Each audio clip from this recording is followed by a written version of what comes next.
Another use for the scale variable up here is to auto-generate chords diatonic to that scale.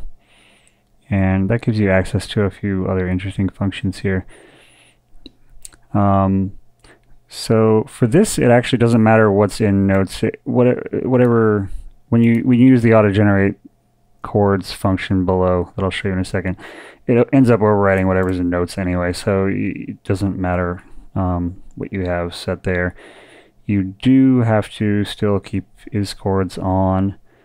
You have to make sure you define a scale here. The actual pitch at which the chords will play is determined by the actual information in here. So unlike with the expansion where it doesn't really matter what your offset is if you have it, you do want to make sure that you know, the actual pitches here will affect the octave in which the chord is played. So let's set that there. I'll set chords, isChords on. And then we're going to make sure that auto-generate chords is on. And with this, this is similar to the octave restriction feature in the expansions. It will kind of keep your chords in a certain range. And then, so what chords are actually playing here?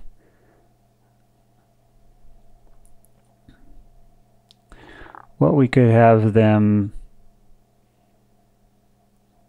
we could do as we've done before where we define the chord order manually. Or we also now have, or we could auto-generate the chord order here. And if we set this to be on, this doesn't have any effect on ARP order, but it does override chord order.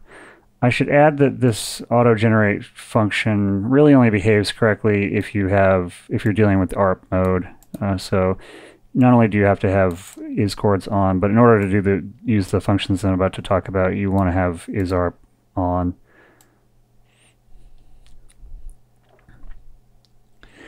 So again, at this point we can auto-generate chord order, in which point it will just play through them in order as the auto-generate ARP order did. Or we can also define a root cycle. And that's when you want to turn this on here. So root cycle gen 1, it's been 0 up until now.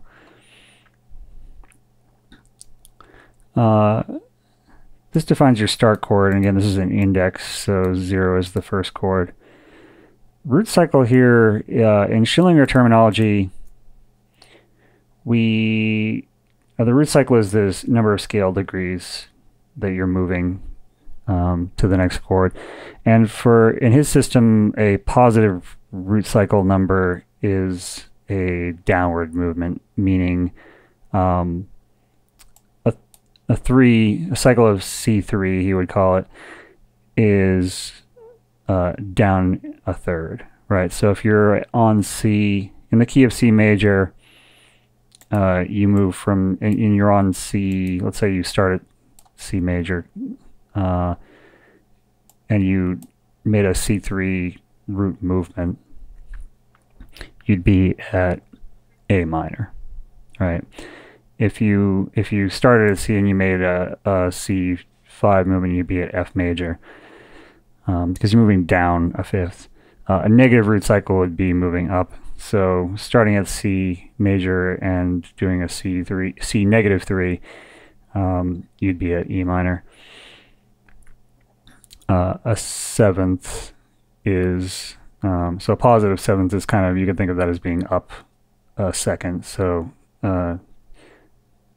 C, if you're on C major and you made a C7 movement, you're now at D minor. So this gives you an opportunity to plan that root cycle movement out. And again, it's just cycles, so it does whatever it starts on whatever chord you say to start on, and then the next chord it encounters, it will make that jump. So, like for instance, right now, our scale is in that Lydian mode that we used. And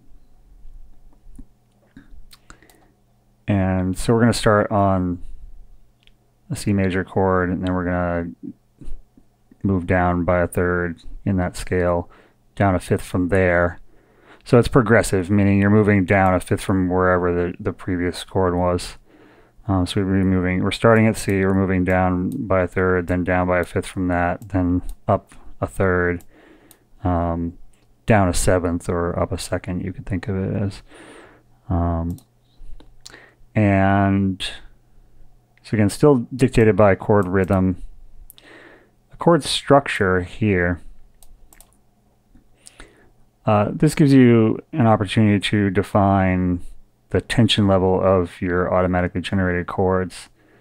So 5 is just a triad. So the different tension levels are 5, 7, 9, 11, 13. So if you choose 5, you're going to be dealing at a triad.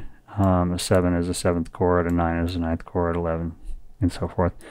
And again, this works the same way. It's just whichever one it encounters next. So the first chord is going to be a triad, the next chord is going to be a triad, a 7th chord, triad, 9th chord, and then it just cycles. So it keeps on going through in order. If you just want to combine it to triads, you just leave this as a 5. So for instance, let's play this now and just see what this sounds like.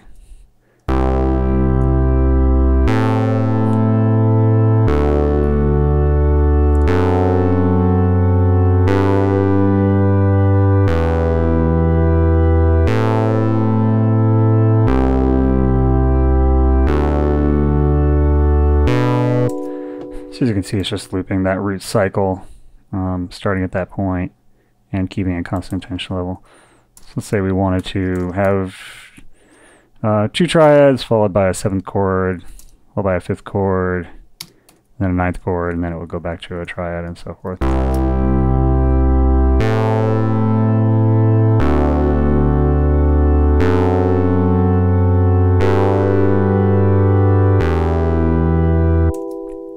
As you can see, I played that 9th chord and ended up on a triad, and so fairly straightforward. Again, you need to have this on for this to work. Currently, this is one thing that I never got to work correctly. If you have it off and you're playing just chords using ARP order, it will default to, you can't select the tension level. It just ends up playing 13th chords for everything, which is all the notes in the scale, so you can't actually even tell the difference between the different chords, unless you have the auto bass on, as I do, in which case you'll hear the bass note changing. I had muted the melody, so if you wanted to turn the melody on and hear what that sounds like.